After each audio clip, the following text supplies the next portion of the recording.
Sheikh, you can start. Yes, inshallah, whenever you are ready, I'm ready. We are ready. You are ready? Can I begin? Yes, yes. Okay.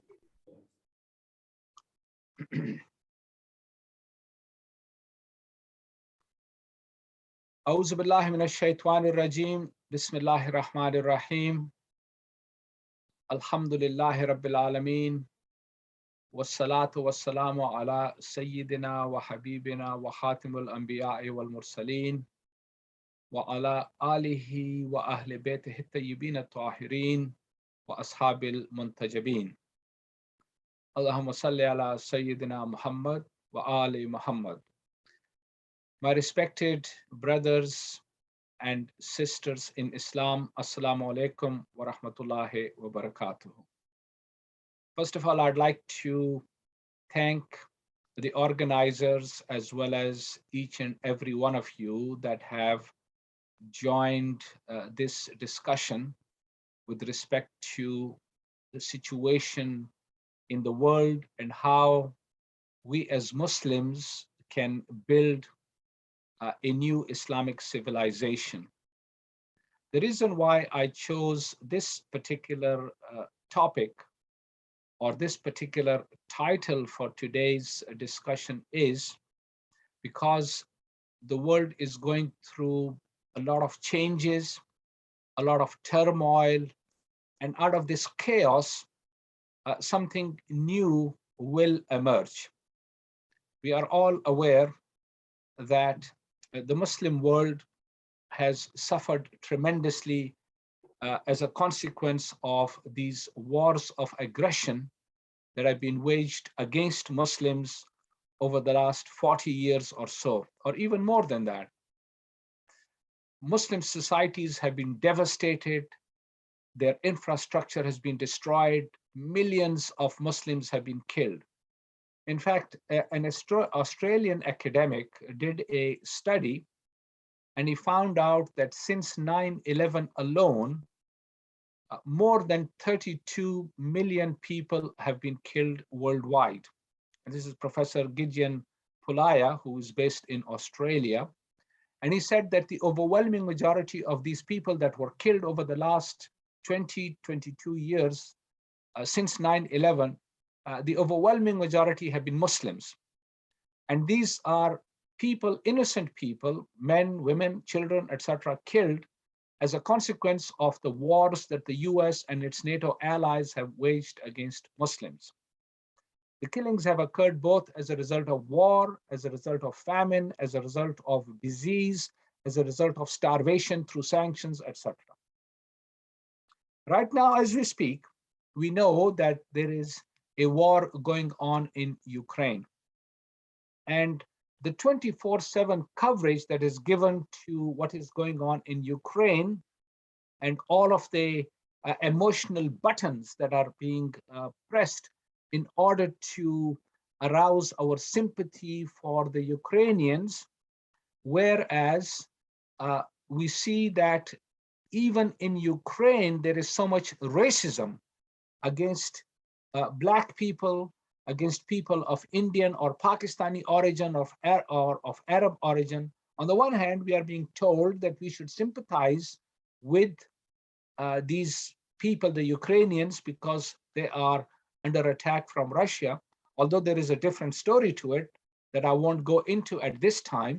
But what I want to point out to you is that we see the raw racism of Europe that wants us to sympathize with the Ukrainians, but there is no mention of the suffering of the Palestinian people. There is no mention of the suffering of the Yemeni people. There is no mention of the suffering of the people in Iran, in Iraq, in Afghanistan, and Syria, and so on. So you see that there is a lot of hypocrisy that exists in the world today. And what this indicates is that the unipolar world order that the US had led since 9/11, or not actually since 9/11, but since the demise of the Soviet Union as far back as 1991, when the Soviet Union disintegrated and only Russia was left and all the other countries gained their so-called independence, that the US emerged as an unrivaled military power. Now, with that, there was, in fact, some hope and some uh, optimism that perhaps now the world would be a better place to live in. But regrettably, we know that far from being a better place, wars were unleashed against Muslims. The first area was, of course, Bosnia, right in the heart of Europe, where something like 350,000 Muslims were slaughtered in a 3-year war. And ultimately, Bosnia was virtually rendered completely helpless. And soon thereafter, there were other attacks on Muslims. Then, of course, came along the attacks of 9/11 and the destruction that was unleashed against Muslims.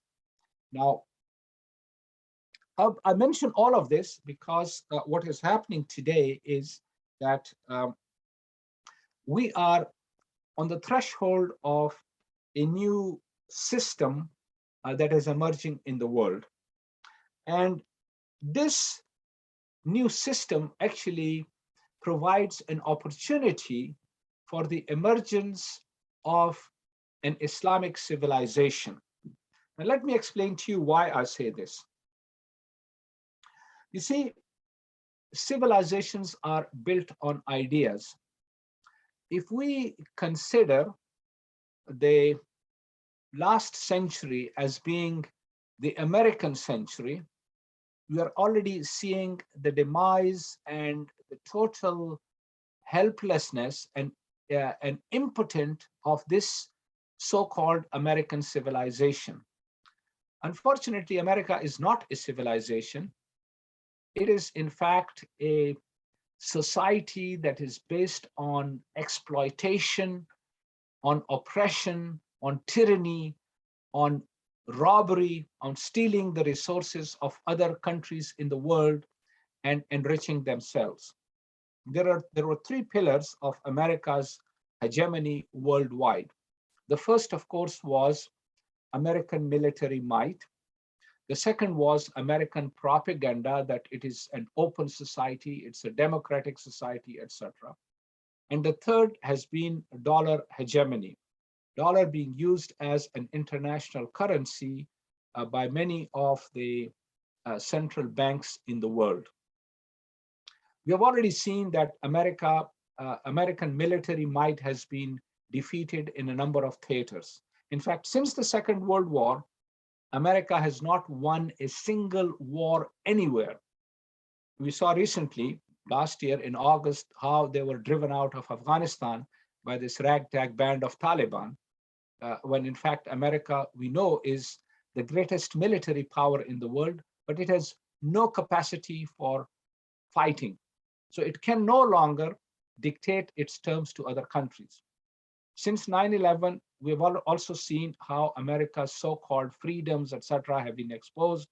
And over the last couple of years, we saw how American brutality against its own Black population manifested itself in horrible murders of innocent Blacks, shooting of Blacks by the police, and so on. Now we are on the verge of the dollar also about to be abandoned, even if not totally.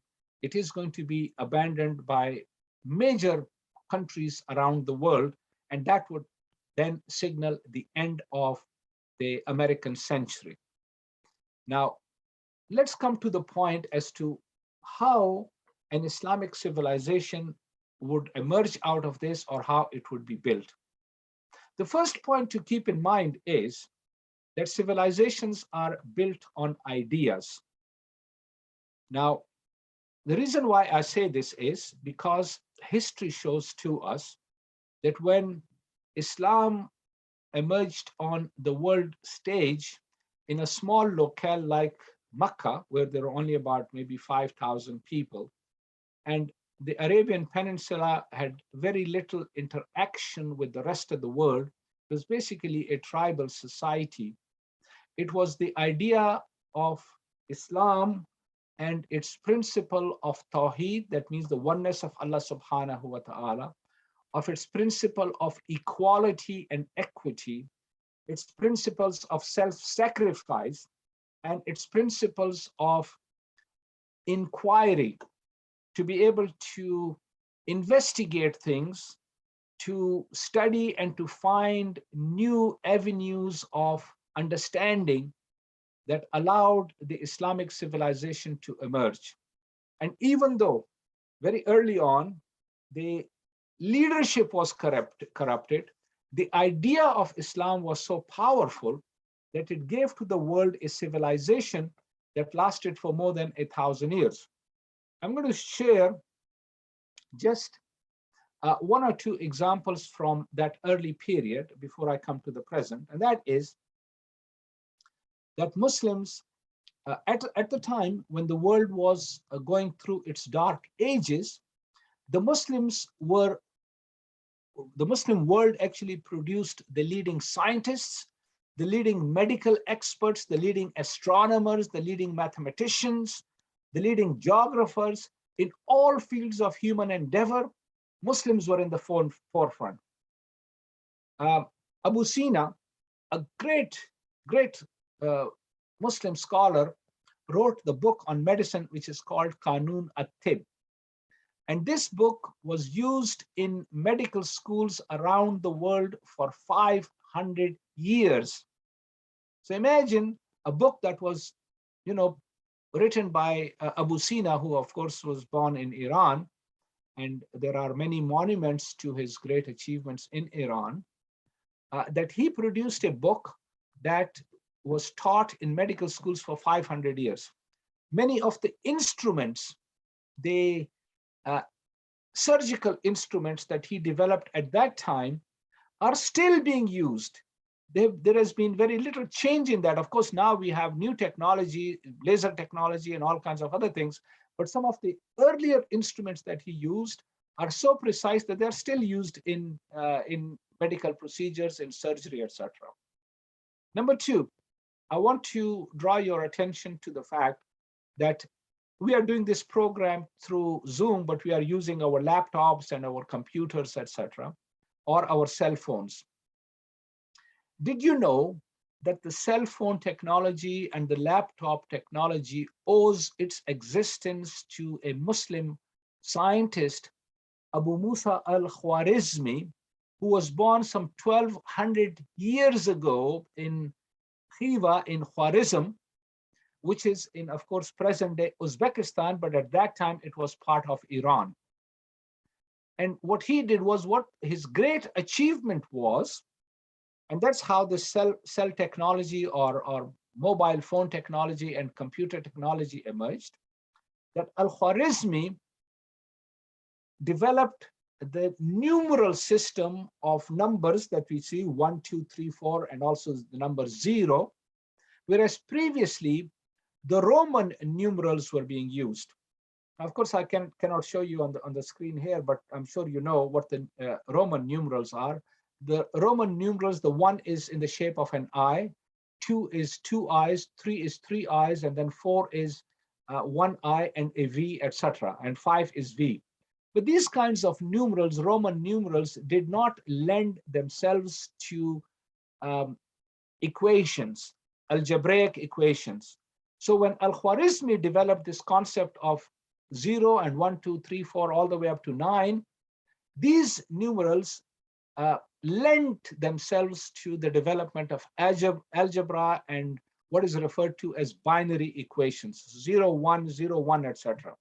And it's this binary equation of 0, 1, 0, 1 that is the basis of all of this technological development in computers, in cell phones, mobile phones, etc. And we are told that this thing is based on algorithms.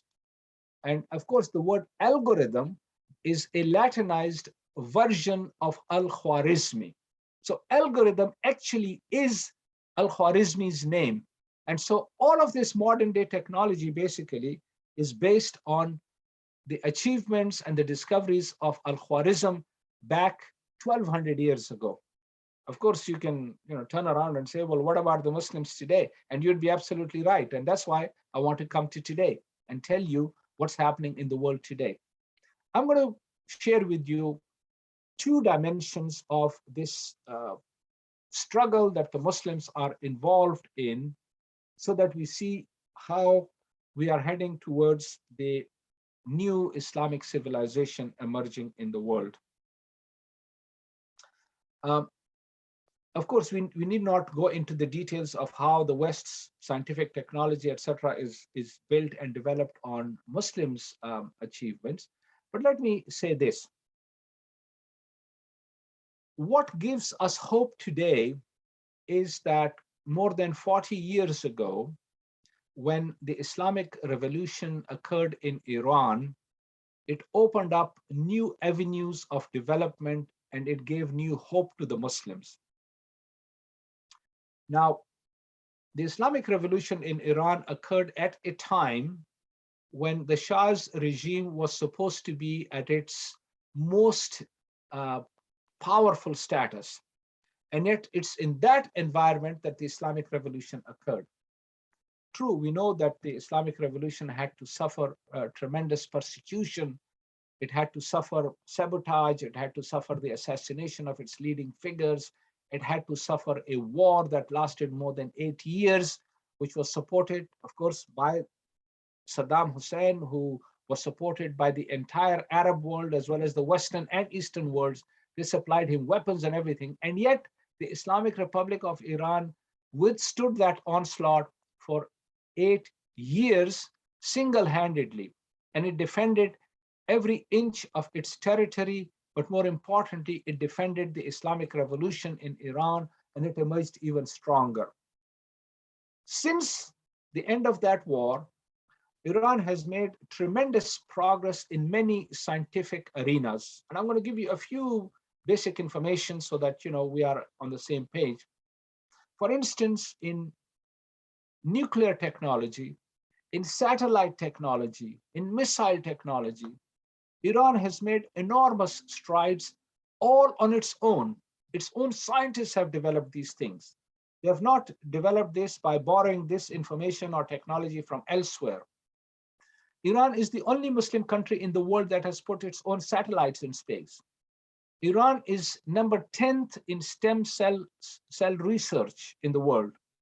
Iran scientists have published perhaps more peer-reviewed scientific papers in international scientific journals than any other country in the world.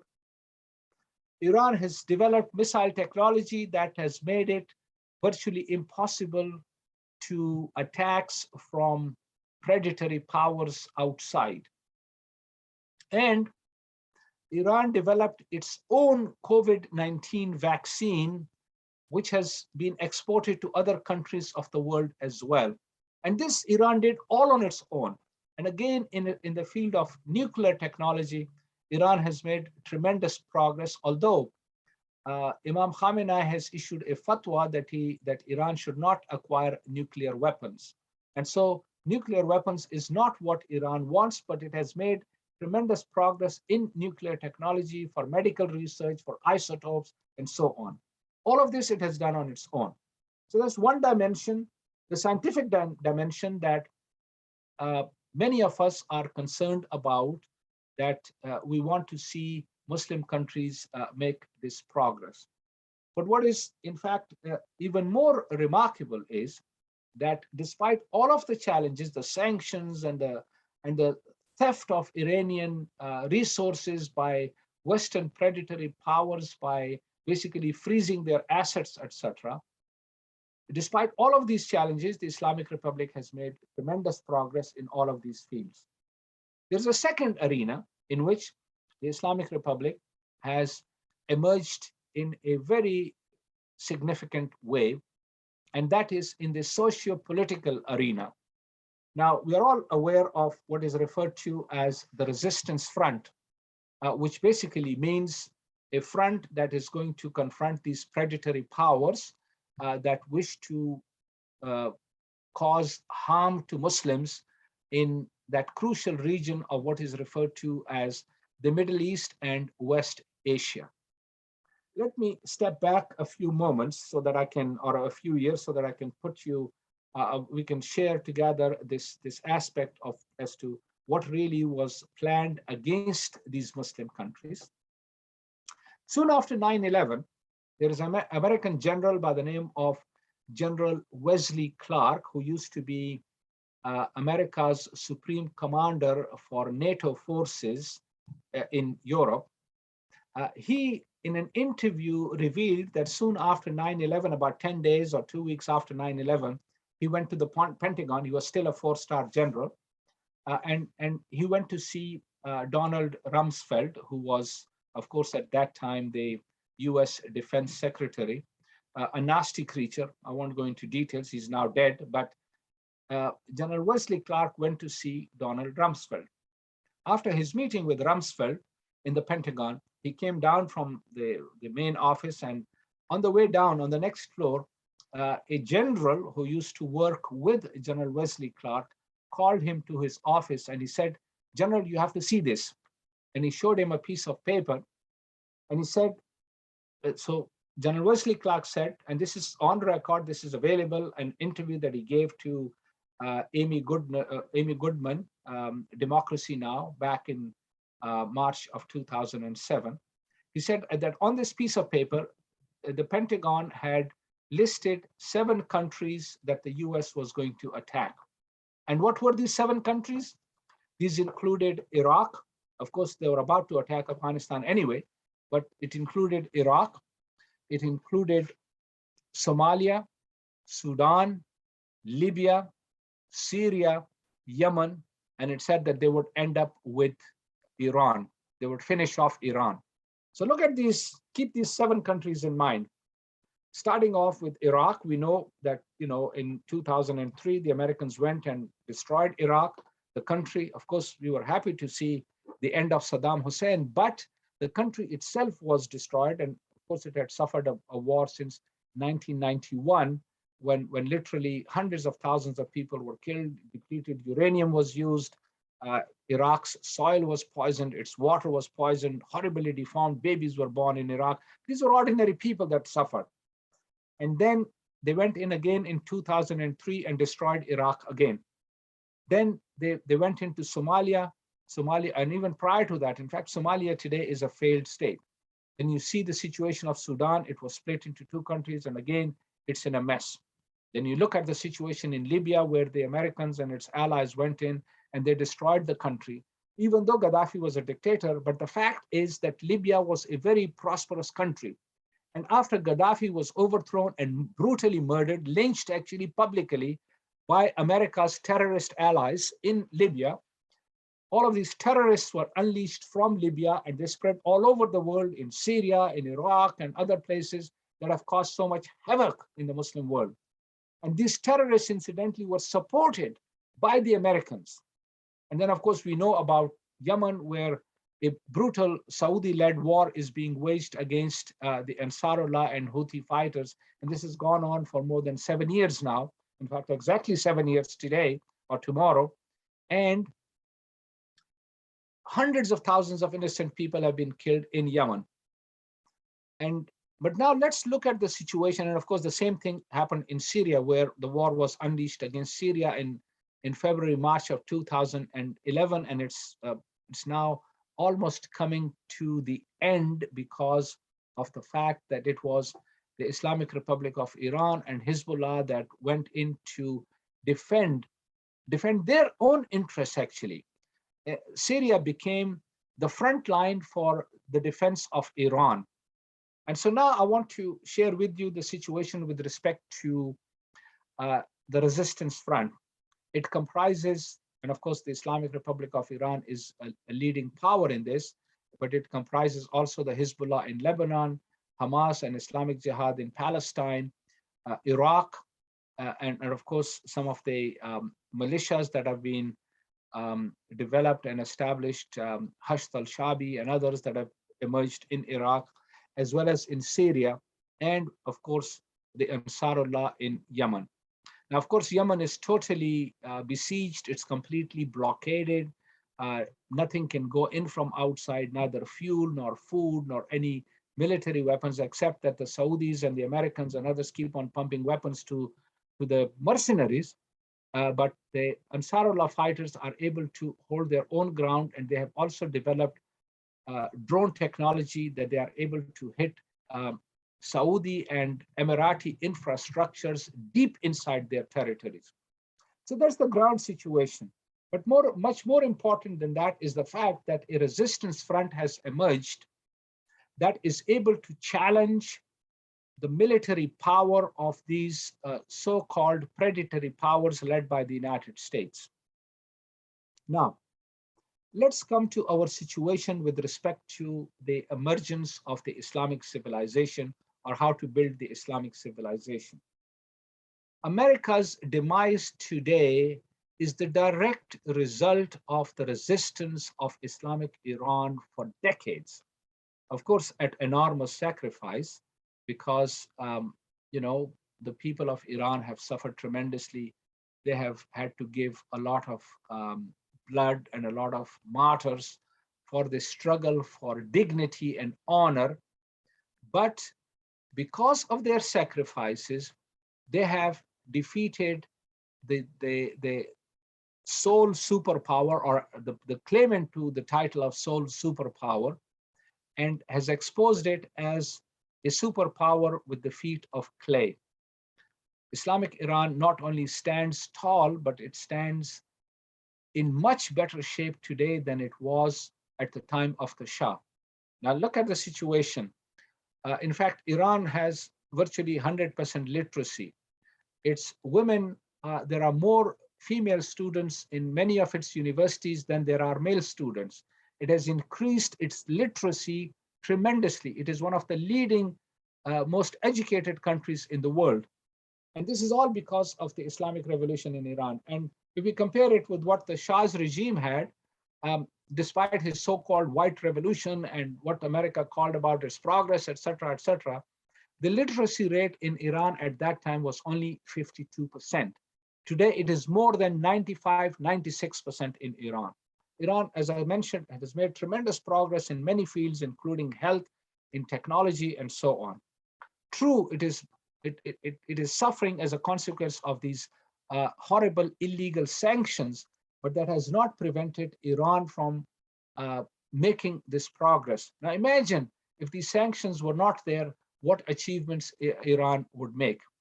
Now let me come to the points that I think are really important for us to keep in mind. And these are, number one, that, as I mentioned earlier, that the Islamic civilization emerged on the basis of ideas of muttaqi leadership that Iran offers, and of course its allies now, whether it's in Palestine or in Yemen, etc., that they offer this, and the Hezbollah in Lebanon. It's essential that we have muttaqi leadership that is not interested only in its own well-being, but the well-being of all of the people under their jurisdictions, and even beyond the well-being of the Ummah. And that is what the Islamic Republic of Iran shows today. Secondly, the resistance front has been able to frustrate the conspiracies of the predatory powers. And it is because of Iran's resistance that America's hegemony has been broken. America no longer can act as a bullying power in the world, going around dictating to others. We are seeing clear evidence of this in Ukraine, where America is so terrified that it dare not get involved in Ukraine directly. Why? Because Russia is involved there. And America says, well, Russia is a nuclear power and you don't want to start a nuclear war. That's true. But the fact is that America went about attacking other countries that did not have nuclear weapons, and it destroyed them because they were weak. They were assumed or presumed to be weak countries. And yet now we see that American hegemony has been broken worldwide.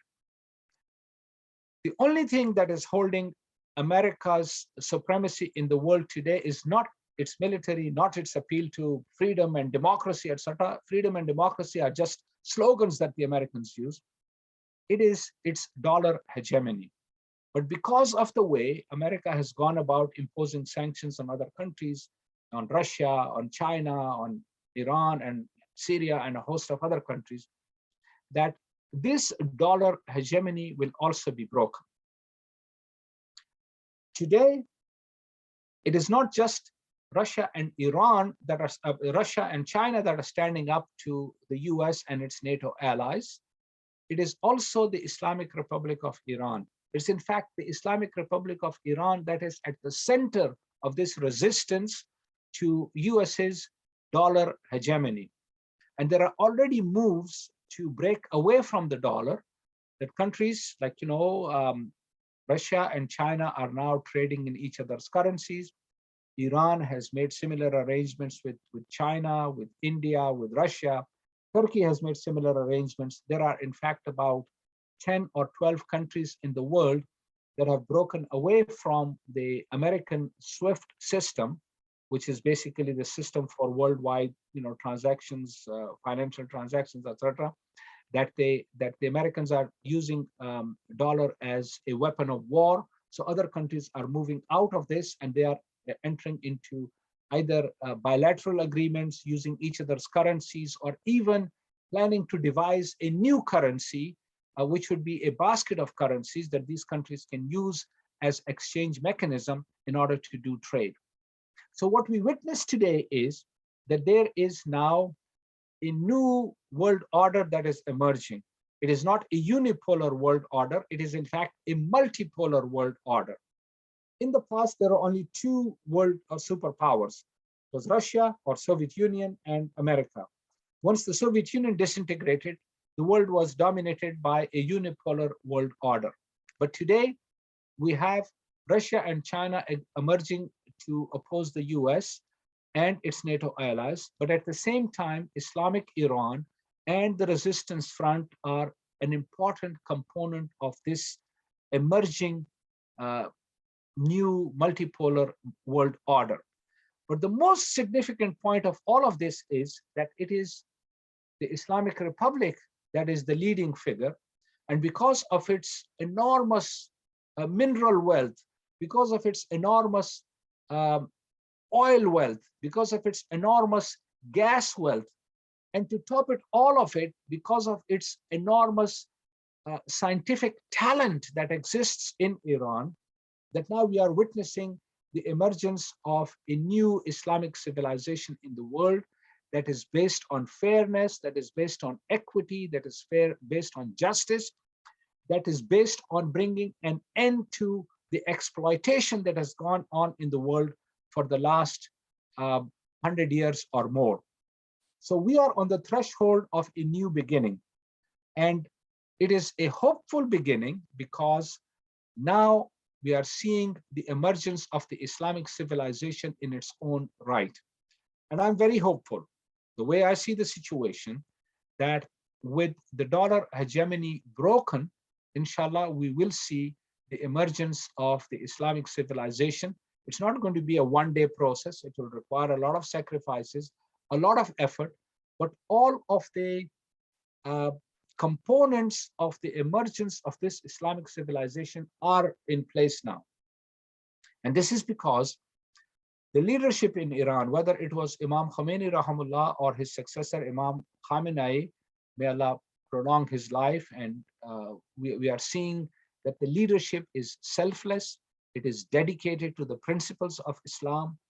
And although they face a lot of challenges, but Islam's struggle has never been without challenges. Even if you go back into history at the time of the Prophet sallallahu alaihi wasallam, Muslims faced enormous challenges. They were persecuted, they were tortured, they were killed, yet they stood steadfast.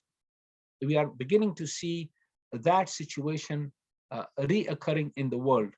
And this gives us hope. And what it does is it places an enormous responsibility on the rest of us that we have to fulfill our responsibilities. And that is that we must now join hands.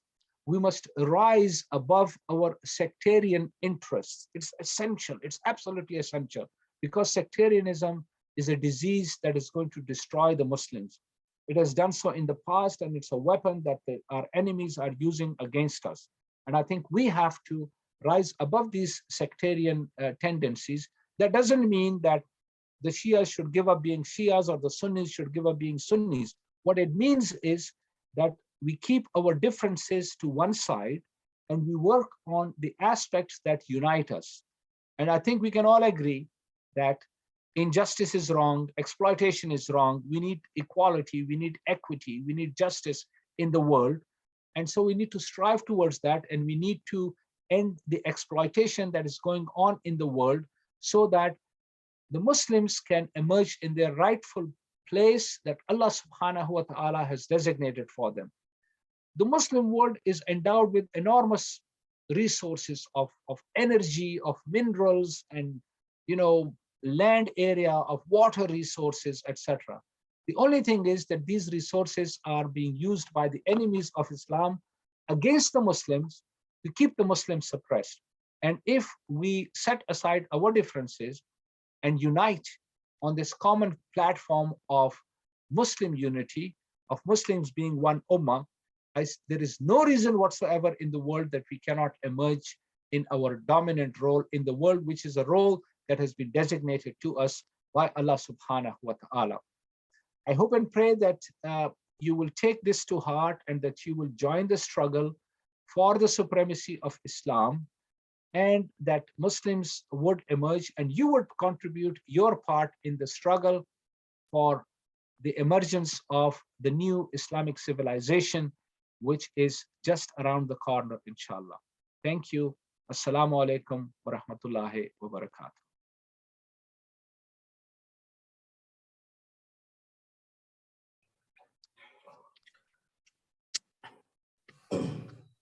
If there are any questions, I'll be more than happy to take the questions. The brothers can coordinate the questions, and we can then inshallah from there.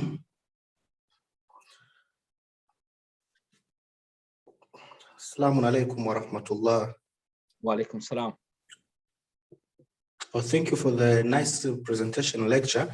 I have a question. As you can see from the history of Islamic civilization from the period of the Holy Prophet up to now,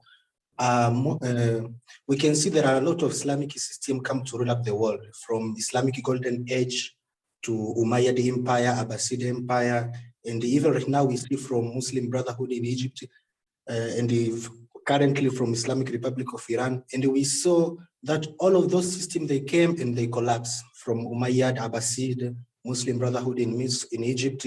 So I just want to know, what is the difference between the current Islamic system in Iran and the previous Islamic system from Umayyad, Abbasid, and the Muslim Brotherhood in Egypt? And what is the unique feature which will make the Islamic Republic of Iran to stay strong and till the reappearance of the Imam al-Mahdi? What is the unique feature Islamic Republic have? And what is the difference between the current Islamic system in Iran and the previous Islamic system which ruled up the world previous? Thank you.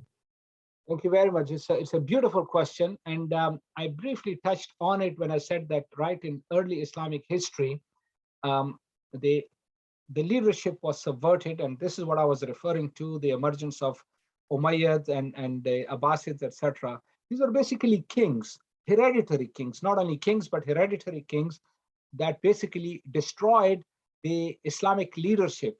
But what was interesting was that even at that time, the message of Islam was so powerful that the masses still held on to the basic principles of Islam. And of course, these kings, whether it was the Umayyads or the Abbasids, these are Umayyads, of course, were part of the Tulaka, the people that came right at the end of Islam when there was no more option for them to resist the Prophet sallallahu alaihi wasallam. That's when they came into the fold of Islam. And they had never given up their Jahili tendencies. That's why they brought their Jahili tendencies again by oppressing the people, by murdering people, by carrying out horrible crimes. For instance, we know the horrible crimes that they perpetrated in Karbala against Imam Hussein alayhi salam, etc. These are all the direct result of their Jahili practices in Islamic history. But those kings and tyrants do not represent Islam. In fact, the Islamic civilization, as I said, lasted 1,000 years. That is because Islam itself had such a powerful idea. I want to also mention this aspect of Muslim Brotherhood. Although they are, in terms of their outlook, they are sincere, but their tragedy is that they were never able to break out of this fact that they wanted to come to power through elections, that when the system is all controlled by these same Taghuti powers. You know, back in 2011, when they, uprising in Egypt took place and Hosni Mubarak was overthrown and removed from power, it was still the Egyptian military that was calling the shots. And we, in fact, in Crescent International had written many times that the Muslim Brotherhood would be making a big mistake if they were to join the electoral process when the entire system is being controlled by the military, by the old guard that are still there. And lo and behold, within 1 year after, Dr. Muhammad Mursi was elected president, and the Muslim Brotherhood even had control of the parliament in Egypt, that, he came to power in June of 2002, and by July of 2003, he was overthrown by the same military dictatorship that was already controlling everything. So it was this lack of clear understanding that you cannot bring about an Islamic government when all the levers of power are controlled by these oppressive powers, whether it's the military that is beholden to the Western military establishment, or the bureaucracy, or the judiciary, etc. What is different about the Islamic Republic of Iran and the Islamic Revolution in Iran is that the Islamic Revolution in Iran did not come about as a result of any elections. In fact, there was a time back in 1963-64 when the Shah imprisoned Imam Khomeini, and he was planning to have him executed. And some people came to Imam Khomeini and they suggested to him that we should lodge a case against the Shah's regime in the courts. And he said, if we don't accept the Shah's regime as legitimate, how can we accept his courts as being legitimate? So he said, we will have nothing to do with this system. The entire system is illegitimate, whether it's the judiciary, whether it's the Shah's regime, whether it's economy, whatever. We will have nothing to do with it. And that's why the Imam emphasized to bring about an Islamic revolution by overthrowing that system and demolishing that system and bringing about an Islamic system based on Islamic values and Islamic principles. And that's why we see that Iran has been able to withstand all of the pressures of the predatory powers around the world, because the Islamic revolution owes nothing to the old system or to the imperialist powers. It demolished the old system, and this is how change would come about in the Muslim world. And we see clearly that this is the only route for Muslims to emerge in their dominant role. You see, you look at the situation in Lebanon. Of course, Hezbollah is a very, very powerful force in Lebanon. And if it wants, it can take over power in Lebanon, but it doesn't want to get involved in it because at the present time, it sees the Zionist state of Israel as a greater threat. And it is that confrontation that it's carrying out. Once the Zionist state of Israel has been taken care of, then you would see that Hezbollah would emerge in a dominant role within Lebanon, and it would be able to rearrange the internal situation in Lebanon. The same situation exists in Palestine with respect to Hamas and Islamic Jihad. True, Hamas emerged as a party in power through elections, but of course the system in Gaza and the West Bank, although under foreign occupation, was not controlled by a dominant force or power. The Palestinian Authority in Palestine basically is an American Zionist puppet. And if that support is withdrawn from them, they will collapse in a matter of hours. Basically, we see in Palestine as well as in Lebanon, and more particularly in Yemen, emergence of revolutionary groups that have demolished the old order, or that are not willing to cooperate and work within the old order, and to in fact create their own ground reality. So these are the things that give us hope. And to come back to the original point of how the Islamic Republic has been able to withstand, it is because it is not beholden to any external power or any internal power. Islam can only be implemented in its totality if it is in control of all the levers of power, whether it's the executive power, the judicial power, the economy, politics, social structure, education, etc. That is what the Islamic Revolution brought about in Iran. It demolished the old system and it established the new system.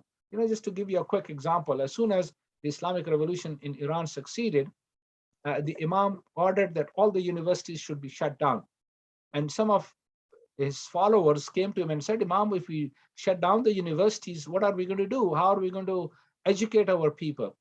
He said, look, what these universities are producing is agents of the West. We don't want to create agents of the West. We are not against education. First of all, we need to change the curriculum in Iran so that our universities would be producing talented people that would support the people of Iran and the Islamic Revolution in Iran. We don't want stooges of the West.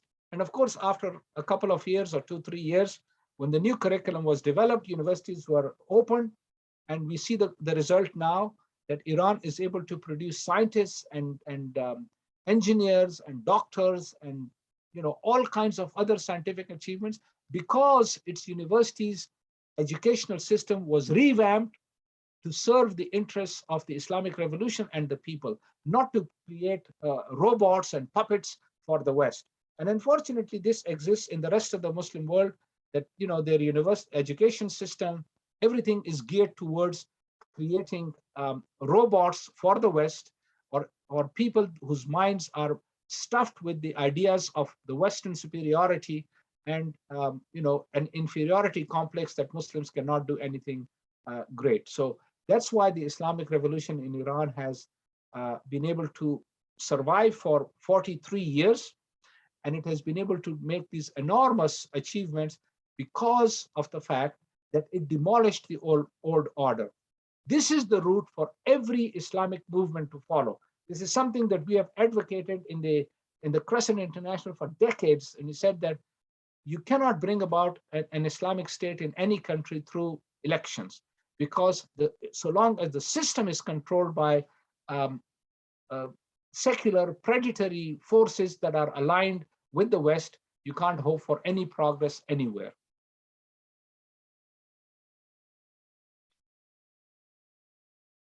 Is there any other question any brother or sister would like to ask?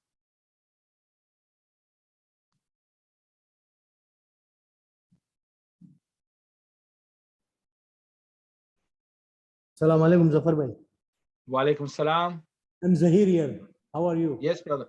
How are you? Alhamdulillah, I'm okay. Alhamdulillah. Zafar bhai, you said about the 7 countries regarding Yes. instruction by Wesley Clark. So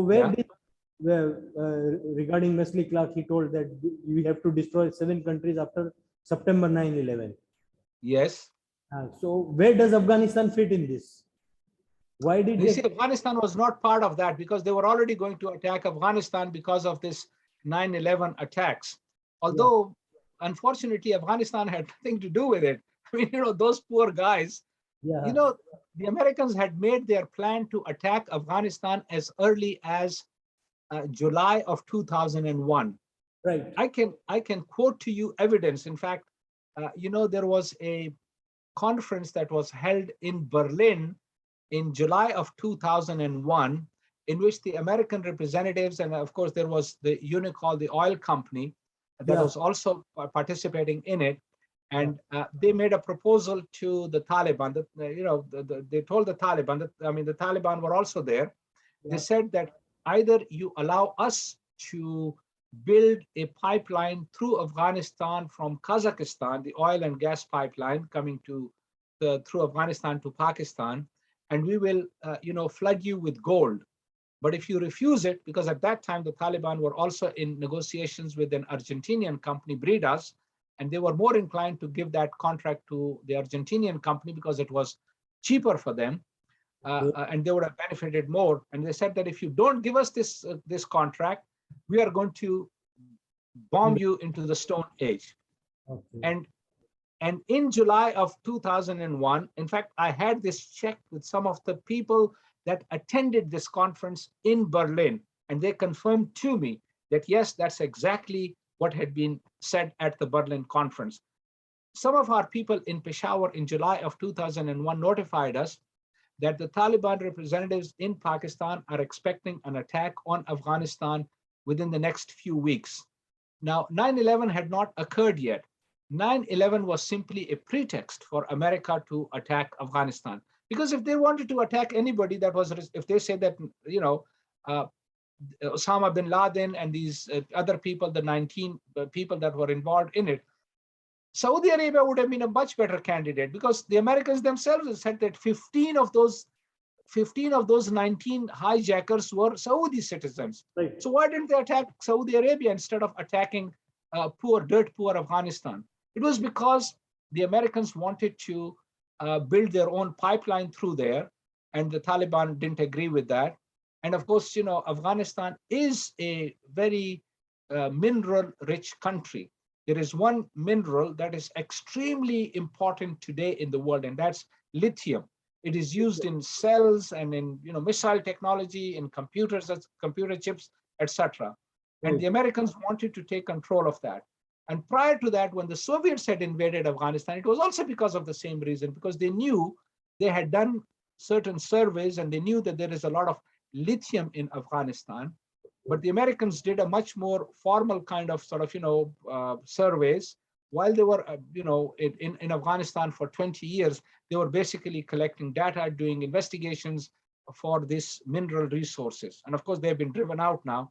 And now the Chinese have come into Afghanistan, and they have already, the Chinese were there previously as well. They were doing these, copper mines, developing copper mines, but now they're going to be developing these lithium mines as well in Afghanistan.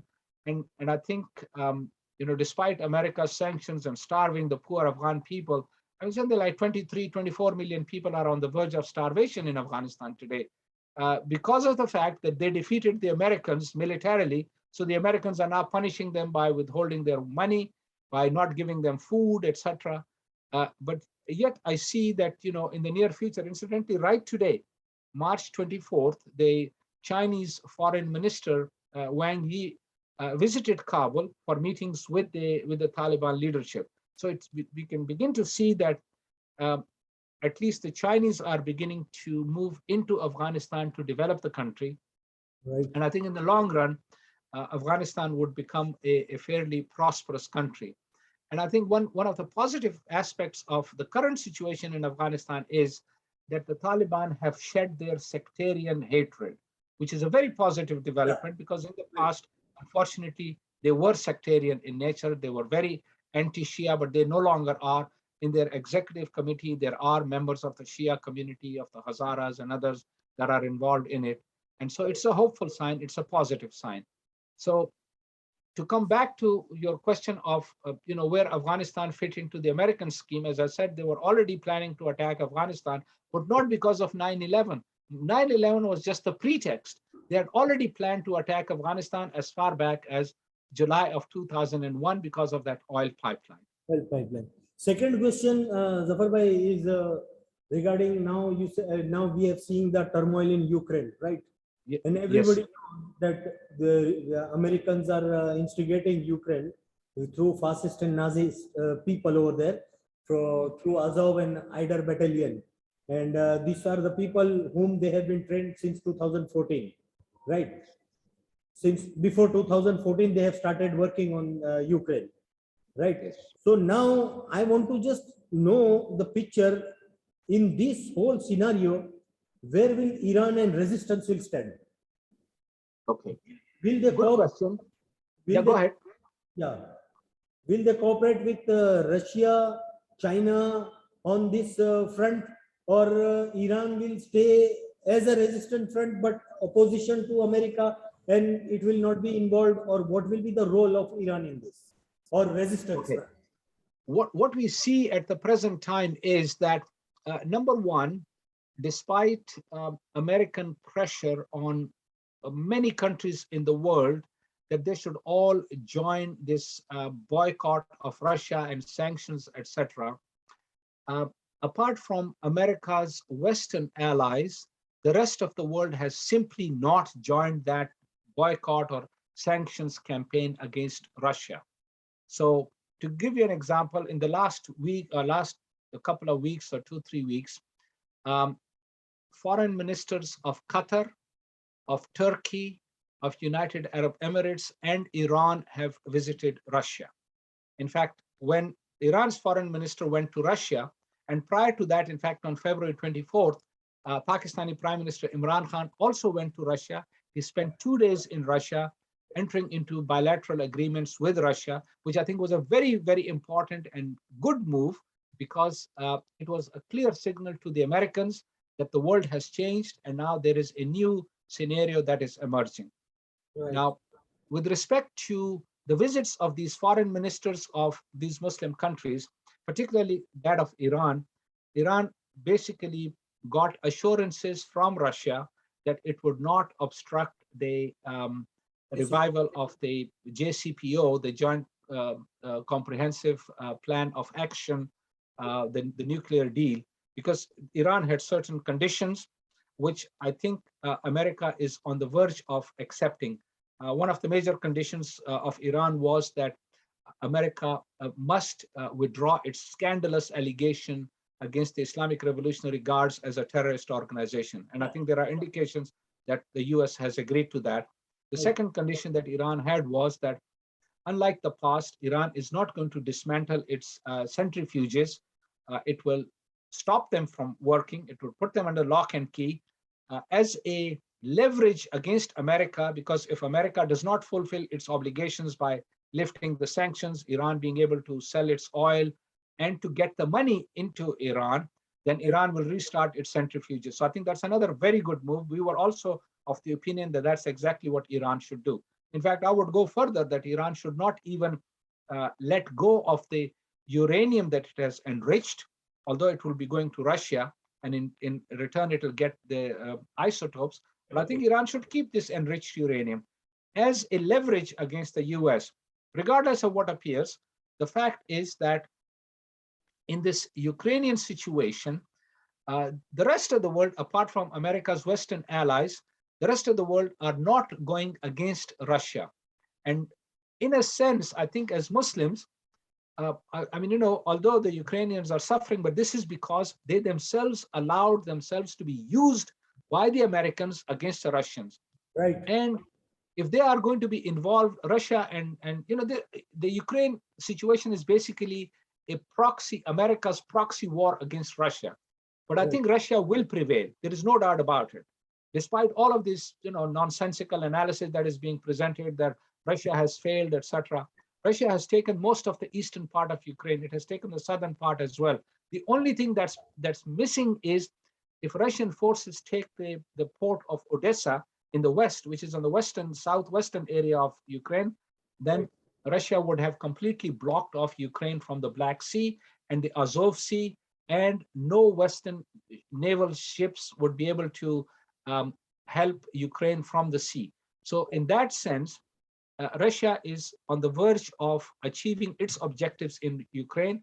Russia had all along said Ukraine should not join NATO because that means that NATO would be on Russia's border. It insisted that Ukraine should be neutral like Finland. The Ukrainians have now agreed to this. If they had any sense, they should have agreed to it earlier, but they thought that the Americans would come to their rescue. So what has emerged is that Iran and other Muslim countries, including Pakistan and Turkey, etc., they are not siding with the US, although they are not getting involved directly in the conflict in Ukraine. But the fact that they have not joined these sanctions or ended their trade with Russia is in itself an indication that they are leaning towards Russia. And then, of course, there is this aspect of SWIFT. There's system for financial transactions, etc. Because America has sanctioned Russia, So they are now developing a new system. Russia has already developed an internal system. The Chinese have developed it, and they've also now started to develop their own credit cards away from Visa and MasterCard. So that means that a new financial system is also emerging in the world. And in that sense, I think Iran's position is very good because although it has publicly maintained neutrality, but practically it is going, or it is supporting the Russian position, because it sees that as confronting America and defeating American unipolarism. Right. Second question is, where does Israel stand as of now in this current scenario? Where does Israel stand and what is their position? Whether their position is beneficial or it is going to give them drawbacks in coming future, near future, or far future? Very, very good question. Actually, Israel is in a deep bind, and that is that it has tried to maintain a neutral stance, but America is putting pressure on it to condemn Russia. Israel cannot do so, because if Israel does that, it's going to face enormous difficulties, because look, there are a lot of Russian Jews and not as many Ukrainian Jews. In fact, the Ukrainian Jews that came to Israel have been badly mistreated in Israel because it's sort of, the Israelis are in this very, very difficult situation that if they go against the Russians and they know that the world is moving in a different direction, that they are going to be in very great difficulty. And I think they are already beginning to feel that the American pressure is coming very hard on them, but they know that they are basically dependent on America's help financially, militarily, economically, diplomatically. So they can't even go against America, but they cannot possibly go against Russia. So definitely Israel is going to face enormous difficulties as it goes forward and in the future. Because already, because of this Ukrainian situation, a lot of people are talking about, that you are so concerned about Ukrainian refugees and so on. What about the Palestinian refugees? What about, refugees from other Muslim countries? Where is it? You are all racist. What you are doing is racism. You are not really concerned about humanity. You are only concerned about your own racial stock. Just because the Ukrainians are white, blonde, blue-eyed people, that's why you are concerned. Whereas, the Palestinians, other brown-skinned, so you indulge in this racism. It's already brought this aspect out as well. But as far as Israel is concerned, it is in deep trouble as a result of what has happened in Ukraine. Last question is, I would just want to ask, in this current scenario, where does India fit? Okay, India is also in a difficult situation because it does not want to cut off its links with Russia. Russia has been a major supplier of its weapons, etc. The Americans are putting pressure on India to take a stand. Even Biden has said that, we are concerned about India's position. They have been pressing India to take a stand, but India refuses to do so. So what this would indicate is that as far as India's, participation in Quad, which is the 4-country alliance that was going to be against China, and the 4 countries being America, Japan, India, and Australia, and what was referred to as the Indo-Pacific or Asia-Pacific Alliance to confront China, I think that is now going to disintegrate as well, because India refuses to condemn Russia. It refuses to sort of side with America on this. And in fact, what is emerging is that perhaps as a consequence of India's refusal to go along with this, first of all, Quad would disintegrate. And secondly, China is also interested in maintaining cordial relations with India. It doesn't, because China's policy has always been not to get involved in conflicts. It just simply wants to develop economically. So there are reports that the Chinese foreign minister is going to visit India in the near future. And then the Indian foreign minister would visit Beijing. So I think it seems that, they are trying to mend their relations and in fact create a sort of, arc of alliances in that region. which would not be to the benefit of the United States. And that would be another nail in the coffin of American supremacy and American superpower status. Thank you very much. Shukran. All right. Actually, you have covered the whole this thing, you know. That's why I was wanted to ask you the important countries this thing questions, so that people can avail benefit from it. You see, my only question was Afghanistan, you know. That was Right. giving me a little bit of this thing. Thank you very much. It's my great pleasure. Thank you for the opportunity. God bless you all. Thank And you. assalamu alaikum wa rahmatullahi wa barakatuh.